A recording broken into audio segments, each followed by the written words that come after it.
Capítulo 3, MPP. Ismael, buenas tardes.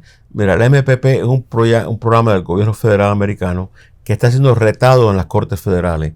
En la primera semana de octubre hay un tribunal federal que va a determinar si el gobierno tiene el derecho de devolver a México personas que están solicitando asilo y que han entrado en los Estados Unidos.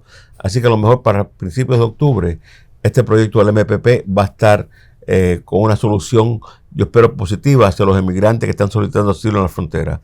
Pero número 2, con el MPP, parte del arreglo que hicieron para no suspenderlo antes de ir al tribunal en octubre, es que el gobierno federal, la inmigración, el Departamento de Seguridad Nacional, tiene que asegurarse en una segunda entrevista con cualquier persona, sea de Cuba, de Venezuela, de Centroamérica, que ha solicitado asilo, que está en una situación segura en México. Entonces, si usted es cubano, venezolano, centroamericano y solicitó asilo, entró, le tocó su turno y lo van a devolver otra vez a México bajo el MPP, usted puede decir: pare, yo tengo miedo de regresar a México.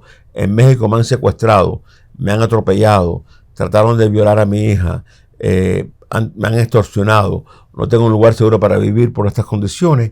Hay una probabilidad que si usted puede demostrar eso, se quede en custodia de los Estados Unidos.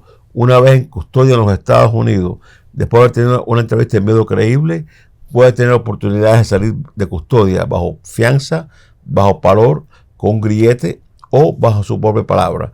Así que lo importante es que si usted ya está en el proceso de entrar a la Corte de los Estados Unidos, en su primera corte, usted tiene que estar preparado y tener una historia hecha completa explicando por qué usted tiene miedo de regresar a México. Y tiene que tener detalles. Usted no puede decir: hay inseguridad en México. Usted tiene que decir: he estado viviendo en tal y tal albergue y me ha pasado tal y tal cosa. Tiene que estar muy específico explicando por qué tiene miedo usted de ser regresado a México. Entre más detalles usted tenga, entre más específico usted sea, mejor chance usted tiene para poder quedarse en los Estados Unidos. Entonces implica que no es solamente miedo creíble de ser retornado a su país, pero también usted tiene que demostrar con el MPP el arreglo que hicieron para continuar en efecto hasta el tribunal de octubre, es que el Departamento de Seguridad Nacional americano va a hacer una segunda entrevista una vez que tengas tu corte en los Estados Unidos sobre el miedo tuyo de regresar a México. Ahora, tú tienes que articularlo. Si tú no articulas que tienes miedo de regresar a México, te van a volver a México. Pero usted tiene que decir: perdón, yo tengo miedo de regresar a México. Lo debe decir en el tribunal. Usted debe decir a la juez que lo está atendiendo, a la juez que lo está atendiendo, su honoría, tengo miedo de ser devuelto a México, tengo miedo porque me ha pasado esto. Y el juez puede ordenar a que el Departamento de Seguridad Nacional entonces le haga una segunda entrevista sobre el miedo que usted puede tener de ser regresado a México. Pero no puede ser solamente porque no quiere volver a México. No puede ser porque tiene un pariente en los Estados Unidos. Usted tiene que articular lo que le ha pasado a usted en México y por qué tiene miedo que se vuelva a pasar otra vez o que se empeore la situación suya en México. Califican entonces las personas que han sido sujetas a tráfico humano, entiéndase, quien se montó con un pollero, con un... Si pueden demostrar que su vida peligra, te puede demostrar ese tipo de actividad, tiene una posibilidad que lo dejen quedarse. Lo tienen que analizar. Entonces, lo que es importante es poder articular ese miedo. Hay otra pregunta sobre el mismo tenor, doctor. Alguien me dijo: si demuestras que tienes miedo de regresar a México, te pueden deportar a Guatemala. Bueno, vamos por partes. Bajo el acuerdo entre los Estados Unidos y Guatemala, si uno cruzó a través de Guatemala, el punto es que usted debe haber pedido asilo en Guatemala antes de entrar a los Estados Unidos, que es un punto muy importante. Si usted tiene estatus, aunque sea por un mes, en Uruguay, o en Chile, o en Ecuador, o en otro país, le pueden negar el miedo creíble y el asilo en los Estados Unidos. Porque si usted es de Venezuela y vivió en Chile y trata de entrar a los Estados Unidos ahora ilegal, bueno, ¿por qué no se quedó en Chile? Si usted es cubano, le dieron protección en Uruguay, ¿para qué viene a los Estados Unidos? Ya le habían dado protección. Si tú saliste de Venezuela o de Cuba o de otro país y te han dado un lugar seguro en Brasil, en Chile, en Argentina, Uruguay o en México, a muchas personas que tienen residencia temporal en México, No puede solicitar asilo político en los Estados Unidos porque ya está seguro en un tercer país. ¿Cuenta como entrada a tercer país una visa de turista a México? Lo que ocurre si tú entraste con una visa de turista a México, no tiene estatus legal en México otro de turista. Pero si tú entras con una visa de turista a Nicaragua y cruzó Nicaragua, Honduras, Guatemala para llegar a México, le pueden exigir que pida asilo político, por lo menos en Guatemala, que los Estados Unidos ha identificado como un país seguro. Incluso con carácter retroactivo. Si la ley entró el día 15 y usted El problema no debe nunca hacerse con carácter retroactivo, pero en este momento hay que estar uno seguro, tiene que tener conciencia que la frontera entre México y los Estados Unidos, cualquier cosa puede pasar con un gobierno que no tiene ningún tipo de regla permanente. Desafortunadamente, el gobierno americano está cambiando las reglas de juego diariamente y las personas son sujetos a cómo la interprete el oficial de turno en ese momento en la frontera.